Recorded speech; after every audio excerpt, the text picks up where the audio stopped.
राधे राधे दोस्तों, ये देखो आज हम लोग आए हैं हरतालिका व्रत में। सब लोग देखो प्रसाद हरतालिका व्रत के आगे पूजा पाठ प्रसाद बन रहा है। सब लोग दिन भर प्यासे हैं। आज के दिन पानी भी नहीं पीते हैं। आज भगवान की कृपा से गर्मी से नीचे बादल लगे थे, ठंडा था मौसम। सबकी पूजा हो चुकी है, प्रसाद ग्रहण करेंगे और जल पाने वाले जल पा रहे हैं। पानी ला रही है और कोई घर में जाके पवाएंगे। और ये देखो हमारे पटमटियान जी, जिनके घर में हम पूजा करने आते हैं, सुमित की मम्मी, पंकज की मम्मी ये हमारे पंडित जी। ये राधे राधे। और मैं दिखाऊंगी आपको पूरी कथा तो नहीं कर पाई, ज्यादा बड़ा हो गया था, कम करना कथा पूरी ना आया, थोड़ी आई।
स्थापयामि पूजयामि सर्वे समुद्रा सर्वे तीर्थानि जलतानदा आयन्तु मुं शान्तम् भूरि जय कार्यः सर्वेभ्यो तीर्थेभ्यो अगिल बस बोले खड़ो मैं हो गया बोलने कल्ला दूध है हो गया बस बैठ जाओ याद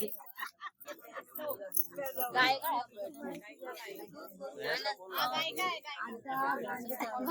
सही बोला।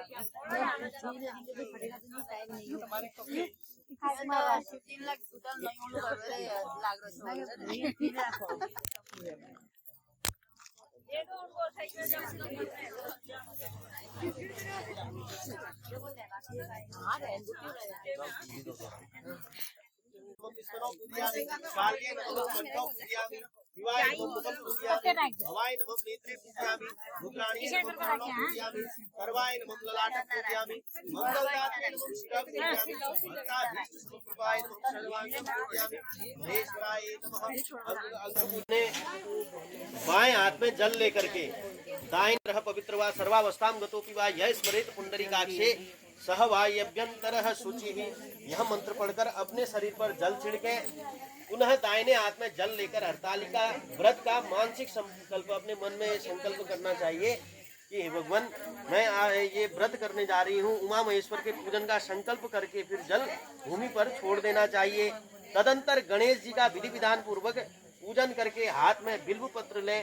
पीत वस्त्र धारण की हुई स्वर्ण के सदृश कांति वाली कमल के आसन पर बैठी हुई भक्तों को अभिष्ट वर देने वाली पार्वती का मैं नित्य चिंतन करती हूँ। इस प्रकार मदार की माला केश में धारण की हुई दिव्य वस्त्र से विभूषित ऐसी पार्वती तथा मुंड माला धारण किए हुए दिगंबर ऐसे शिव का चिंतन करती हुई उमा महेश्वर की मूर्ति पर बिल्व पत्र चढ़ावें। उसके पश्चात हाथ में अक्षत लेकर के उमा महेश्वर का आवाहन पूर्वक आसन प्रदान कर पाद्य अर्थात जल अर्घ आचमन पंचामृत स्नान शुद्धोदक स्नान और वस्त्र यज्ञोपवीत अर्थात जनेऊ और पार्वती को कंचुकी धारण करवावें। पुनः गंध अक्षत सौभाग्य द्रव्य सुगंधित पुष्प चढ़ाकर हाथ में पुष्प अक्षत लेकर पार्वती के प्रत्येक अंग पर चढ़ावें।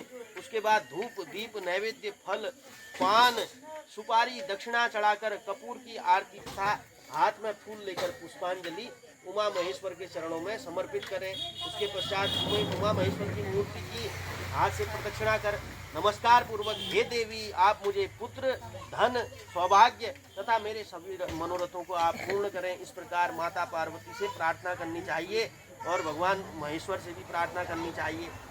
तदंतर हाथ में जल लेकर के अन्नम स्वर्ण पात्रस्थम सवस्त्र फल दक्षिणाम वायनम गौरी विप्राय ददामी तव प्रीतिये सौभाग्या आरोग्य कामाय सर्व संपत्ति समृद्धे गौरी गिरीश तुष्टर्थम वायनम च ददाम्यहम। इस प्रकार श्लोक को पढ़ करके संकल्प पूर्वक सौभाग्यवान सुहाग पिटारी ब्राह्मण को दें। उसके बाद हरतालिका व्रत की कथा ब्राह्मण द्वारा अथवा अन्य किसी के द्वारा श्रवण करें या फिर स्वयं पढ़ें। इस प्रकार अब हरतालिका व्रत की जो कथा है वो बताई गई है। इसमें पूजन सामग्री में केला, केले का स्तंभ, दूध, सुहाग पिटारी, गंगा जल, दही, तरकी, चूड़ी, चावल, घी, बिछिया, फूल, हार, सोनक आदि ऋषियों से नैमिषारण्य नामक एक पवित्र तीर्थ है। वहीं ये सभी जो भी कथाएं हैं वहाँ सूत जी के द्वारा सोनक आदि 88,000 ऋषिगण बैठे हुए हैं, उनको सूत जी ने कथा सुनाई है। तो सूत जी ने कहा, हे शौनकादि महर्षिगण, मदार के फूलों से गूंथे हुए केश वाली दिव्य वस्त्रों से विभूषित पार्वती जी को तथा मुंडमाला से सुशोभित शिव जी को, जो दिगंबर वस्त्र विहीन रहते हैं जो शिव जी, ऐसे शिव जी को मैं बार बार प्रणाम करता हूँ। इस प्रकार सूत जी ने कहा। कैलाश पर्वत के रम्य शिखर पर विराजमान शिव जी से पार्वती जी ने पूछा।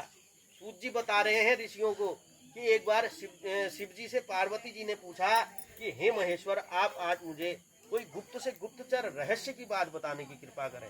इस प्रकार पार्वती जी ने शिव जी से कहा, वह ऐसी बात हो जो सभी धर्मों का सार हो, अल्प परिश्रम से ही करने योग्य हो तथा अत्यंत फलदायिनी कथा का जिसमें समावेश हो।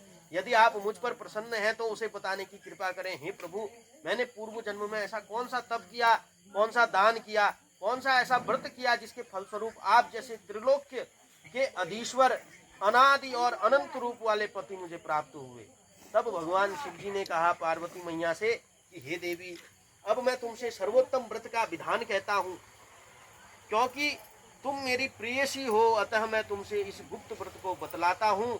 जिस प्रकार ताराओं में चंद्र, ग्रहों में सूर्य, चारों वर्णों में ब्राह्मण, देवों में विष्णु और नदियों में गंगा, पुराणों में महाभारत और वेदों में सामवेद और इंद्रियों में मन जिस प्रकार श्रेष्ठ है, उसी प्रकार पुराणों और वेदों का सर्वस्व उसी प्राचीन व्रत का मैं तुमसे कथन करता हूँ। तुम उसे स्थिर चित्त होकर सुनिएगा।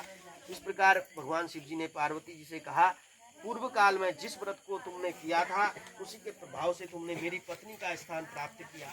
प्रेयसी होने के कारण ही मैं तुमसे इस व्रत को प्रकट करता हूँ।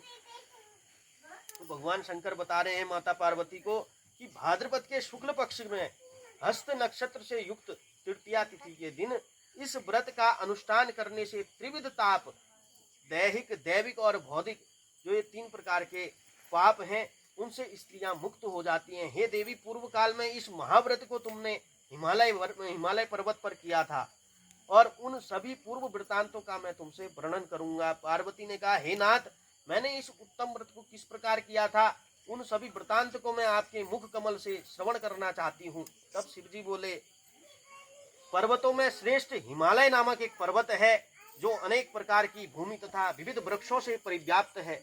उस पर्वत पर अनेक प्रकार के पक्षी, मृग, देवगण, गंधर्व, सिद्ध, चारण और गुह्यक प्रमुदित मन से विचरण करते हैं एवं गंधर्वगण निरंतर गान किया करते हैं। उस पर्वत की चोटी स्फटिक अर्थात बिल्लौर नामक एक विशेष मणि होती है, उसको स्फटिक कहते हैं, और स्वर्ण मणि और मूंगों से सुशोभित है। वह पर्वत आकाश के समान ऊंचा है, उसकी चोटियां सदैव बर्फ से ढकी रहती हैं तथा गंगा का निरंतर निनाद होता रहता है। हे पार्वती, तुमने अपनी बाल्यावस्था में जिस प्रकार की कठोर तपस्या की थी, मैं उसका वर्णन करता हूँ।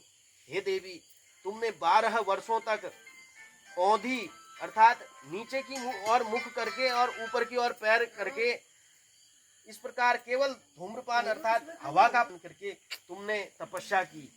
12 वर्ष इस प्रकार बिताए और तुमने माघ के महीने में कंठ तक जल में निवास कर, वैशाख मास में प्रखर घाम में पंचाग्नि सेवन कर, श्रावण मास में घर से बाहर वर्षा में भीग कर मेरी तपस्या निराहार रहकर की तुम्हारे इस उग्र तप को देखकर तुम्हारे पिता हिमवान बहुत ही दुखित एवं चिंतित हुए। वे तुम्हारे विवाह के विषय में चिंतातुर हो गए कि ऐसी तपस्विनी कन्या के लिए वर कहाँ से उपलब्ध हो सकेगा। ऐसे ही समय में ब्रह्मपुत्र नारद जी आकाश मार्ग से तुम्हारे पिता के पास आए। नारद जी हिमवान के पास पहुंचे और अपने आने का कारण बतलाइए, क्योंकि परम सौभाग्य से ही आप जैसे महानुभावों का आगमन होता है। उत्तर में नारद मुनि ने कहा, नारद मुनि जी कह रहे हैं हिमवान से, हे पर्वतराज, आप मेरे आने का कारण जानना चाहते हैं तो सुनिए।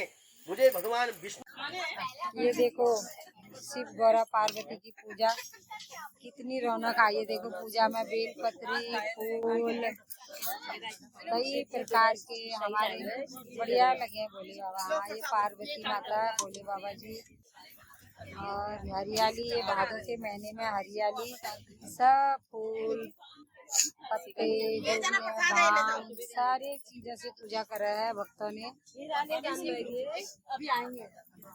और ये प्रसाद वितरण कर रहे हैं हमारे भक्तजन। ये भी हमारे बिलोकर है। एक दे दो, काफी लोग आए हैं देखने के लिए। ये हमारी मीरा है, ये मीरा भी आएंगे। अभी हम घर जाएंगे प्रसाद पाके, फिर हम रात को कीर्तन करने आएंगे।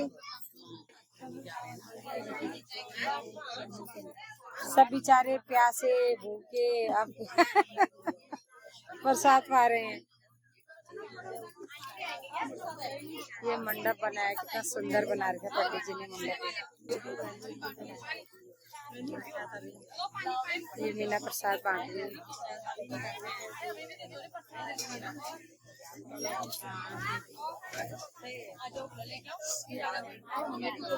राधे राधे।